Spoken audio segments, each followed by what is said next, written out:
back on the phone. Thank you.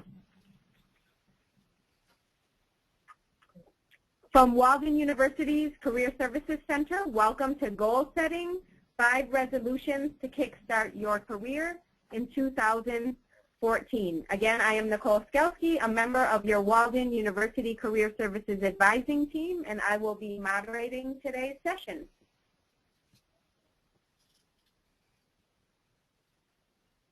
For those of you not familiar with the Walden Career Services Center, our mission is based on preparing our learners to navigate career transition through educating, coaching, and advising. And here is a picture of our Career Services team.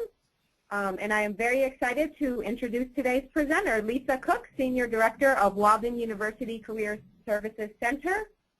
And before diving into today's topic, let's pose a question to our audience.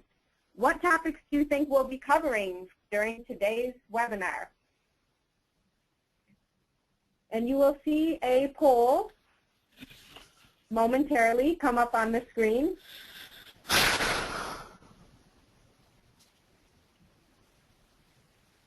What will this webinar cover?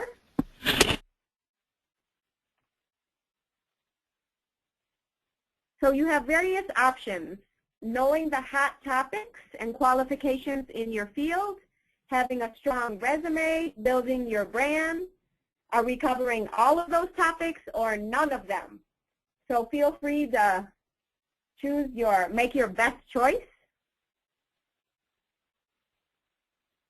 And I will give everyone a moment to answer. It looks like we have about 52% voted right now. So keep your answers coming in.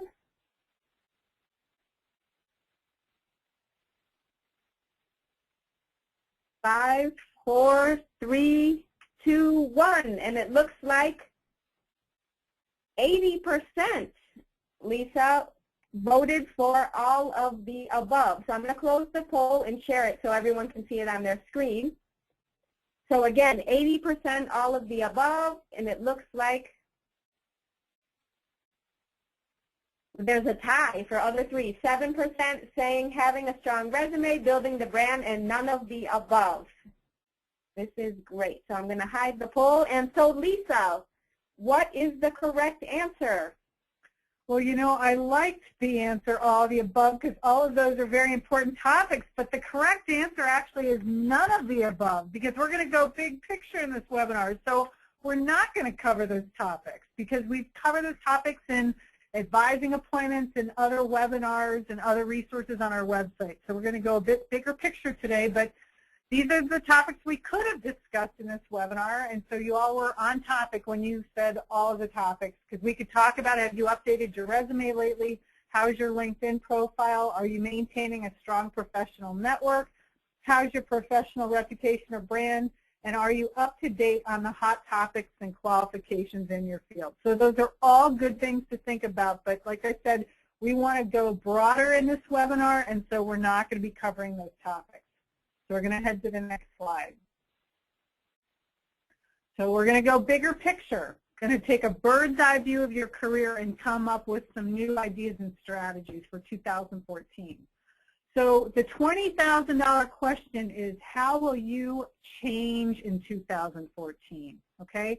So as this year comes to an end, you want to consider, what did you accomplish in 2013? What did you learn? What new skills did you acquire? So you're going to look backwards and do some reflection in order to figure out, okay, well, this is what I've done so far this year. Where do I want to head next year? So what is on your horizon of change for 2014? As Jim Rohn said, your life does not get better by chance. It gets better by change. So if we were to take a holistic approach to your entire life, even looking beyond careers, this is what a typical life coach would look at, these various segments or areas of focus for your life. And so they would ask, you know, how is your health? How are your relationships with family and friends and your significant other? You know, how is your career progressing? How is your financial picture? How is your home and work?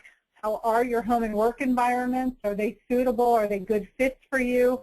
What about fun and recreation? Do you have a sufficient life balance? with your work and with school? Do you make time for fun and recreation? And also, how are you doing in terms of your personal growth and your spirituality? So those are areas to consider. But being the Career Services Center, we're going to focus on the fourth one, and we're going to take a look at your career. But those are some other areas that it's good to take a look at as the year comes to a close. Just see what you want to do in terms of goal setting for the following year. So we're going to start by taking a look at careers in positive psychology. So Martin Seligman is a guru in positive psychology. He's written several books, including Authentic Happiness and Learned Optimism. And he talks about 3 levels of happiness, because basically if you're happy in your work, you're going to be more productive and you're going to flourish. So I wanted to talk a little bit about his 3 levels of happiness.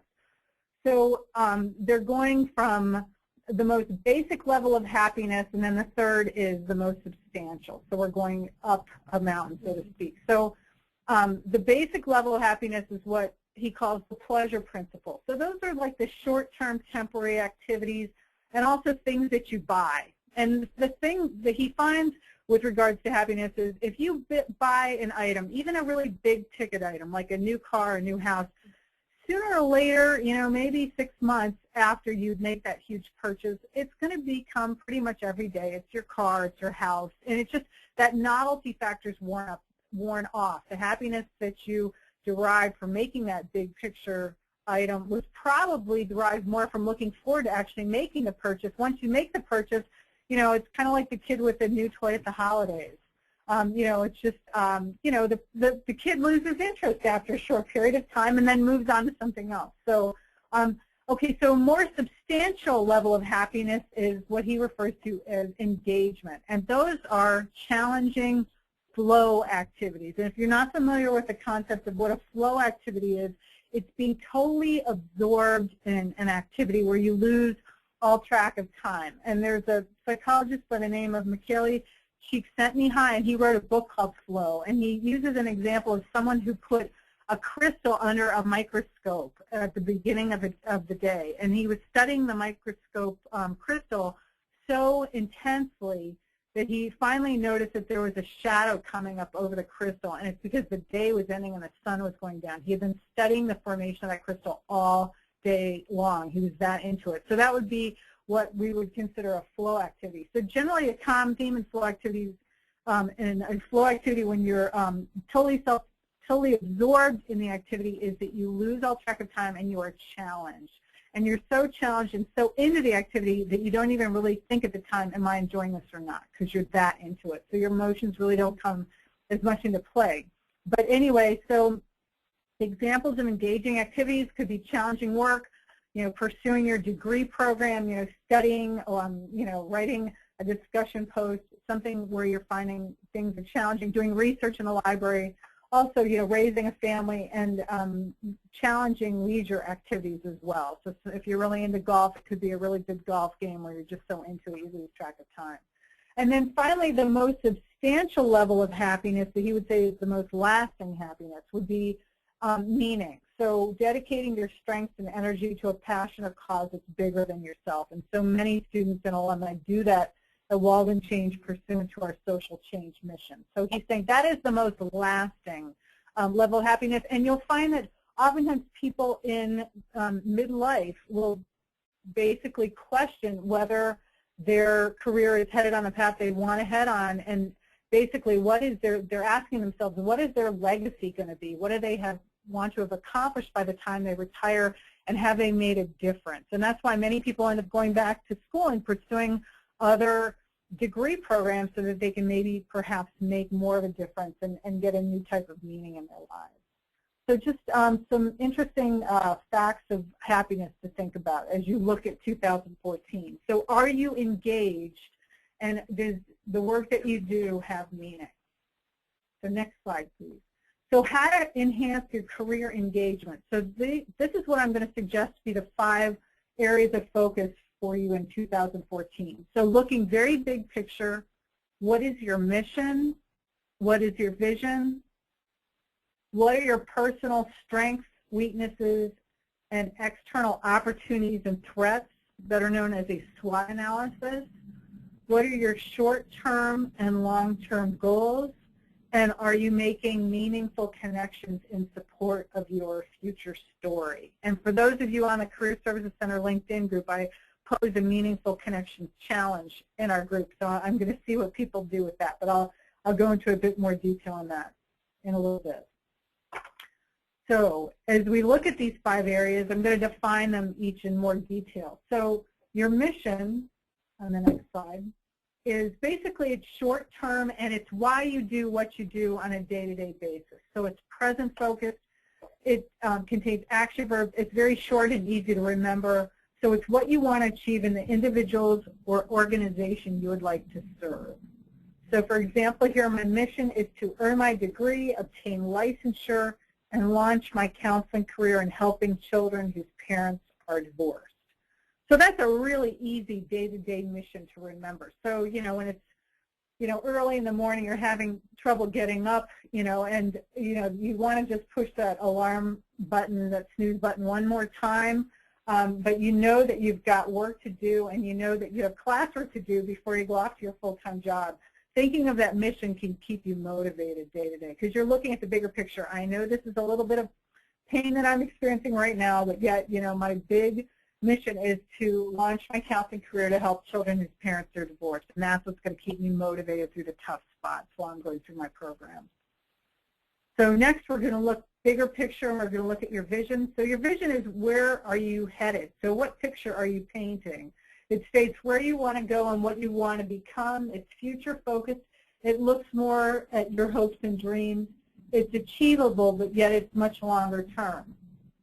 So using a similar example to the one I referred to for a mission statement, my vision is to build a thriving counseling practice and get a book published on building healthy relationships for children who lack positive role models. Okay, so you can see that's a much longer term goal there in terms of making a vision statement. Next slide.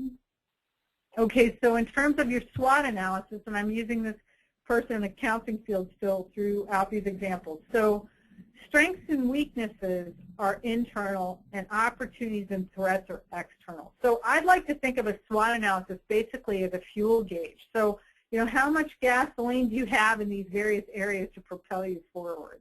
Okay, so strengths being your internal capabilities to accomplish your goals. So, for example, the student is enrolled in Walden, and we are a KCREP accredited counseling program. So that's a strength.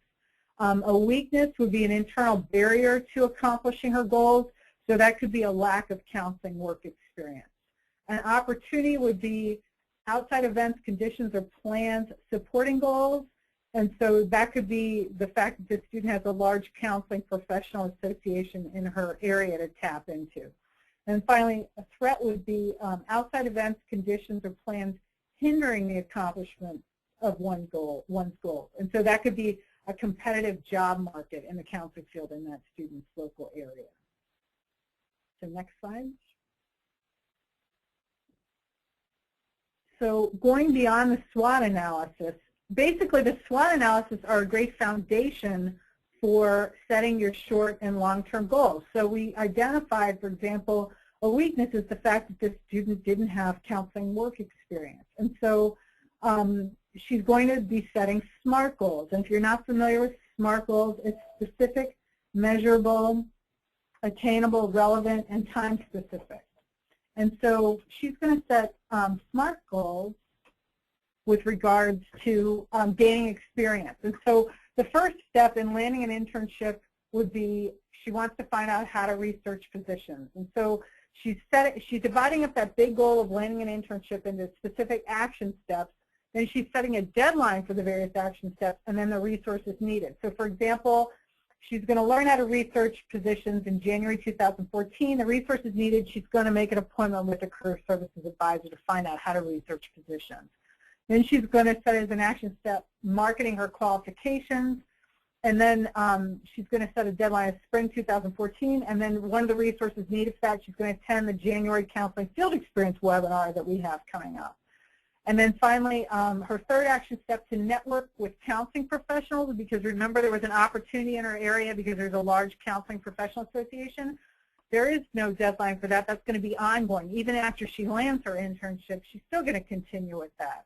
And so resources needed might be to create a really strong LinkedIn profile and then conduct informational meetings with people in that professional association to learn more about the work they do and potential opportunities that might arise. So next slide. Okay, so I'm going to share a personal story. It's not exactly career related, but it does show you the value of goals. And so recently a friend of mine, her sister made her an absolutely gorgeous quilt, one of the most gorgeous quilts I've ever seen. It's red, gold, brown, green, all these fall colors, and that's like my favorite season. So it's a beautiful quilt, and it made me start thinking, I wonder if I could ever, start quilting myself. And, I don't really know a lot about sewing or quilting, but I just kind of thought, I could at least explore this to see if I could pick this up as a hobby next year for 2014. And so I decided I was going to go to the public library and pick up a book on hobbies and more specifically on quilting. And so I headed to the public library and I walked in and I was going to head to the electronic catalog to do a search to find books on quilting. And I looked into the huge community room at the public library and I noticed there were a bunch of ladies in there with sewing machines and fabric, and it dawned on me all of a sudden that this was a quilting group.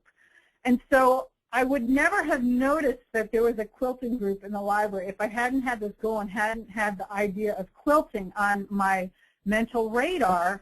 But lo and behold, it was a quilting group, and I went in and I asked them if they were taking a class, and they said, no, we gather here once a month. And I asked if I could ask them a few questions about quilting, and they were happy to talk to me about it. So it turned out to be the Minneapolis Modern Quilting Guild. So, and they meet on a regular basis. But the point is, when we start to set goals, then we're very much more in tune to picking up clues in our environments about helping us to accomplish those goals. So with Serendipity that I ran this group at the library, but like I said, honestly, I knew nothing about quilting. I didn't even know that it involved sewing machines, so I really would not have recognized that that was a quilting group, except for the fact I've started to look into this a little bit. So as you set goals, you will find that pieces will fall into place to help you accomplish those goals. And so in addition to the fact that research shows that if we set goals and we write them down with deadlines and hold ourselves accountable, we're a lot more likely to accomplish the goal. The other thing about SMART goals, they need to be specific. To say I'm going to eat more healthy in 2014 is not a SMART goal. You've got to say, I'm going to eat the 5 to stay alive on a daily basis. You've got to really make yourself very accountable and set very specific goals.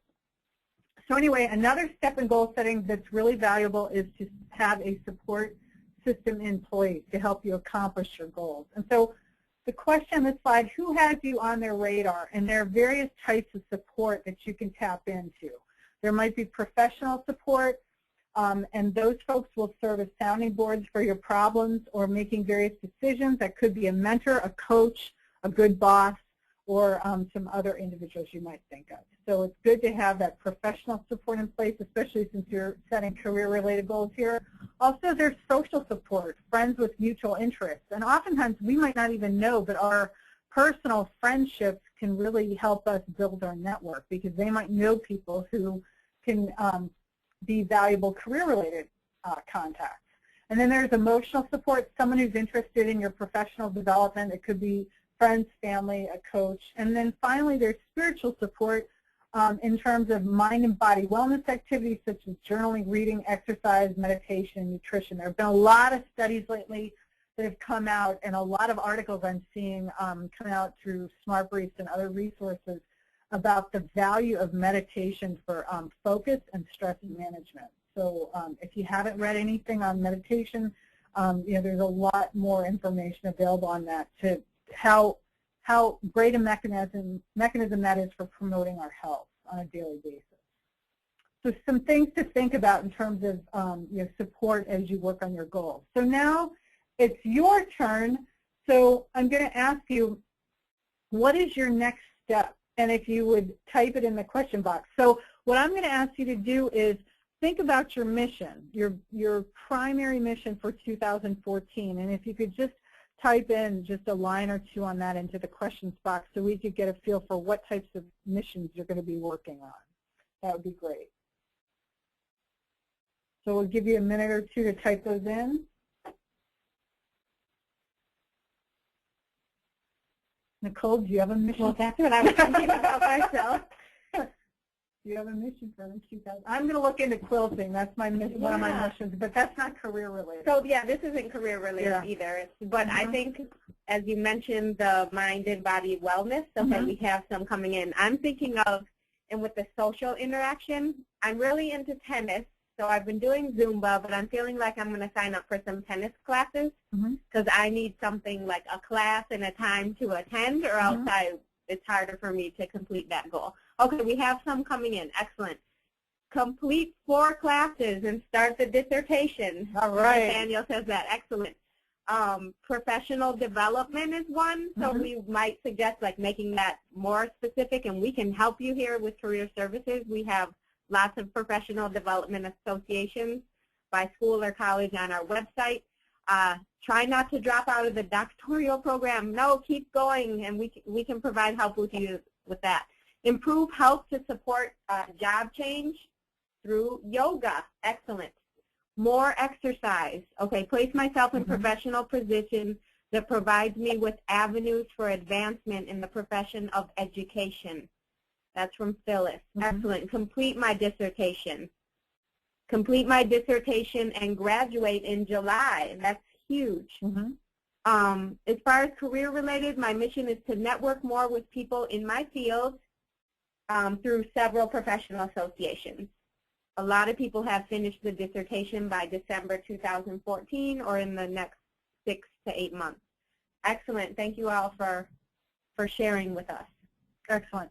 And just, to expound on the vision statement a bit more, the thing is, if we're working hard on, let's say, completing the dissertation, really envisioning yourself finishing that up and working in the field afterwards, I think is a really great strategy. Stephen Covey says, begin with the end in mind. I think, that is such a long, arduous process to complete a dissertation. It would be very easy to have motivation kind of ebb and flow during that very long period of time. But I really would encourage you to think futuristically and really think long term. And, what prompted you to pursue that dissertation in the first place?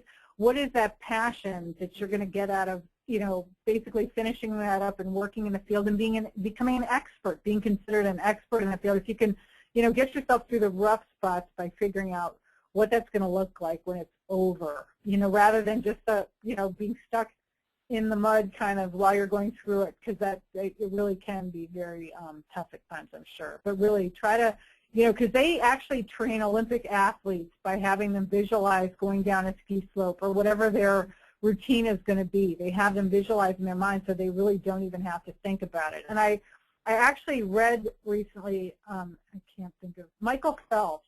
Actually, his coach, they were talking about how he trained to be an Olympic swimmer, and it got to the point he didn't even have to think, and he had such a routine down, like he would eat a certain thing at a certain point in time prior to a race. I mean, he had it so mechanical that he didn't even have to think about it because he had envisioned it so much in his mind that he could just kind of turn off his brain and just go through the motions of swimming and win a race. So, so if you think Olympic athletes do it and it works for them, I really encourage you to, envision in your mind where you're headed and what you want to become, where you want to end up, and that can really help with the motivation. So great. Well, thank you for sharing all those wonderful goals. That was terrific.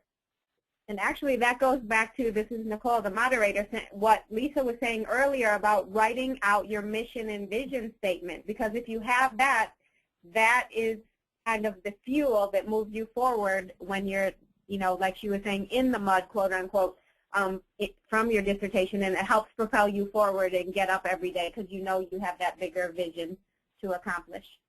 Great. Thank you. Yes. Okay. Meaningful connections. Meaningful connections. Okay, so this is a challenge that I had posed on the LinkedIn group that I referenced earlier, and I'm going to do this. This is going to be one of my goals for 2014. I'm going to hold myself accountable. And the way I like to hold myself accountable, everybody has different strategies. I like to keep a journal. I keep a journal almost daily. And so this is how I'm going to make a record of these meaningful connections. I'll put them in my journal. But anyway, to hold real-time conversation once a month with someone new in 2014. And when I say real-time conversation, I mean by phone or face-to-face. And I guess Facebook would count, FaceTime or Skyping would count as well, is what I meant to say. But a real-time conversation so that you actually have an engaging, interactive conversation with someone. And it could be someone you interact with on a LinkedIn group or someone who's in a classroom with you, but really I would encourage that because that's really the best way to build relationships with people, and so much of our career success hinges on building relationships. So I would encourage you to branch out with diverse people, a blend of personal and professional contacts inside and outside your field. And then ask about the person's passions, both inside and outside work, and figure out how can you add value. Whether you ask them or you figure that out on your own, but how can you add value to their goals? And then to stay in touch with those folks. So hopefully, if you take this challenge, and I didn't say it was going to be an easy challenge because making time to do that will probably be something. Just getting those meetings on your calendar will probably be a formidable challenge. But you'll have 12 new people in your network by the end of the year. And once you have a clear vision of your mission and what your goals are to be able to talk to those people, if you think about it, then they have your goals on their radar. So if they come across information that's going to be helpful for you, then you've got a whole bunch of feelers out in people that are in your network, new people. So it's really, it'll be a valuable thing to propel your career forward. So now we're going to open it up to questions. So feel free to type any questions you have in the chat or the questions box.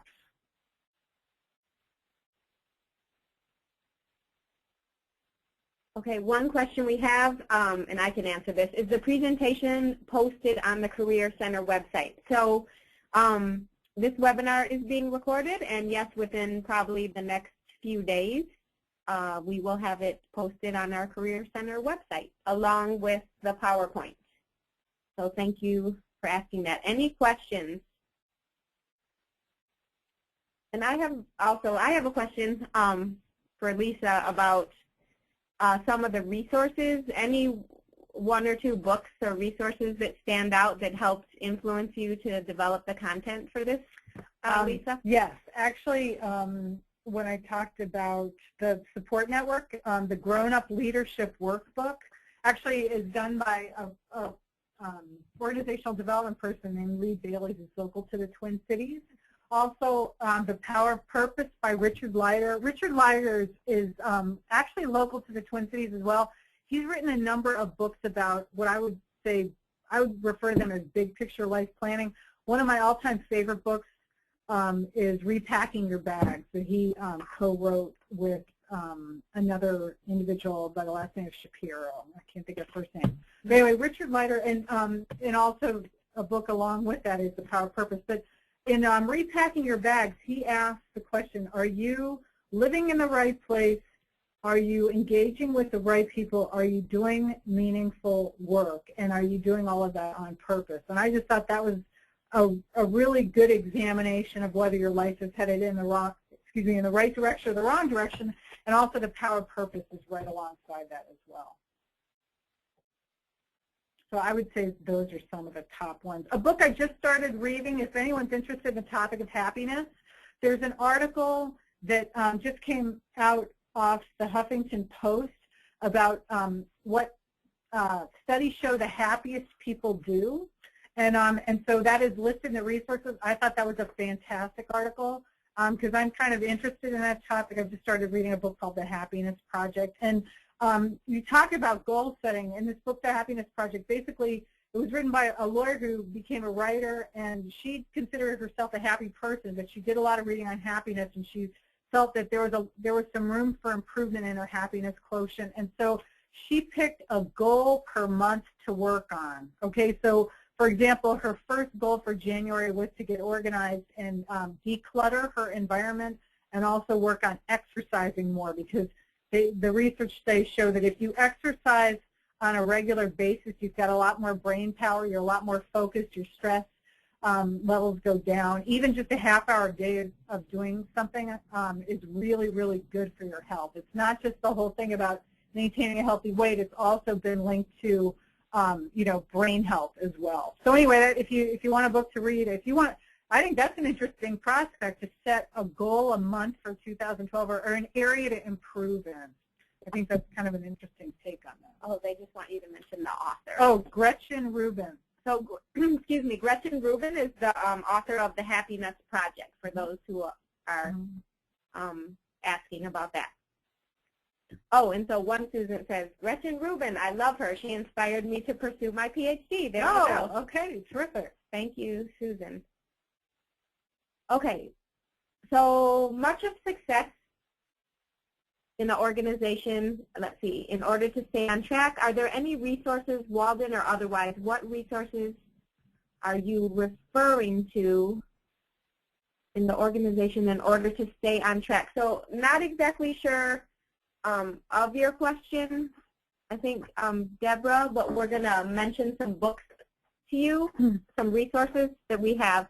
Okay, I'm going to make an assumption on your question, and so what it sounds to me is if you're asking is, if I'm in an organization, how do I continue to grow and develop, and how do I set goals if I'm going to stay where I am for the foreseeable future, if I'm not be making a job or career change? And actually, I would recommend a book called Love It, Don't Leave It, and it's 26 ways to get what you want at work, and it basically goes from A to Z, and like one strategy would be, you know, getting a mentor, you know, and goal setting and various things. And the author on that is Beverly K. K-A-Y-E. So I would recommend that. Excellent. Another book, actually, as you can tell, I love reading books like this. I mean, this is my hobby. People ask me, like, what do I do with my free time? And then they ask me, well, what kind of fiction do you read? And I basically tell them, I don't read fiction. I just read books like the ones I'm mentioning to you. But anyway, The Art of Possibility by Benjamin and Rosamund Zander, Z-A-N-D-E-R, is a really fantastic book about possibilities thinking. And so I'll give you an example of something you might find in that book. So basically they tell this fable of someone who is a shoemaker, and he goes to a third world country and he finds out that they don't have any shoes. Now, one type of shoemaker could say, well, there's no market here. I'm never going to have any work because they don't have any shoes. They don't wear shoes. Another kind of shoemaker could look at that as an opportunity and say, oh my God, they don't have shoes. I'm going to be a rich man because I can make tons of shoes here. So, you know, it's two ways of looking at the same set of facts, the optimist versus the pessimist. So they just make you think of different ways of looking at things. So I would say that's a very big picture book, and you can apply that in a lot of different contexts. Yeah, so that would be another one. Like a lot of people are asking about the book, so that's great. And I typed the Love It, Don't Leave It one in. Great. So it looks like that's it for questions. Okay, terrific. All right, so we'll go ahead and wrap up. Well, thank you all for attending today. And if you wouldn't mind, please complete the brief career services survey that is going to pop up behind this webinar, because we're looking for new topics for 2014, and we're always looking for ways to improve. So just to give you the screenshot of the Career Services Center website, you probably know, but we offer one-on-one advising. So if you want to flesh out any of your goals, your mission, your vision with our wonderful team of Career Services advisors, feel free to schedule an appointment. Also, if you need to update your resume, which we could have covered, but we didn't, you can use the Optimal Resume System. And also our archived webinars. We're up over 60 archived webinars now, and a whole bunch of interesting topics. We've developed a bunch of new ones this year, so if you haven't visited the archived webinars recently, you might want to look at those.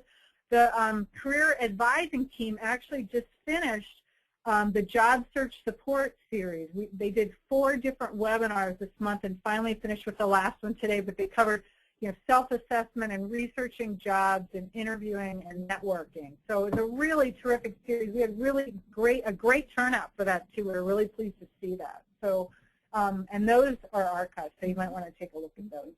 Great. Okay, and then to get connected with us, we encourage you to join our Career Services Center LinkedIn group. If you're not familiar, that's a moderated group. We log in every day to answer student questions. We're up to nearly 1,800 members now, and that's students and alumni, and there's some recruiters on there, and we post any job listings on our group also that we get in. You can follow us on Twitter. You can read success stories on our blog, and you can email us at careerservices@waldenu.edu. And then here are some books. I mentioned the Huffington Post article on happiness. That's a really great article.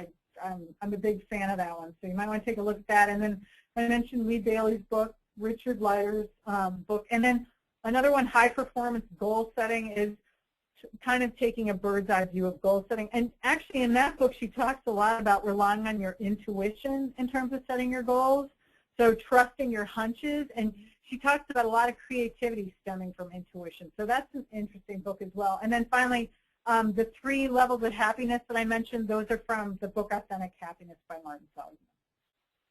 And a final thought, and I want to thank Career Advisor Andrea Obricki for sharing this wonderful quote: learn from the past, set vivid, detailed goals for the future, and live in the only moment of time over which you have any control, now. So with that, I just want to wish you all a happy holiday season and best wishes for a wonderful 2014. And thanks for joining us today, and have a nice evening.